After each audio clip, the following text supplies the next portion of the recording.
When things get heavy, you don't need to escape your life. You just need to find your place that brings you back to yourself, where silence feels like medicine, and nature remembers who you are even when you forget.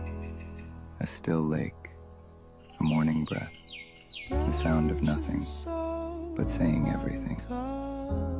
This is not a break from the world. This is a return to it. You are allowed to rest, to heal, to begin again.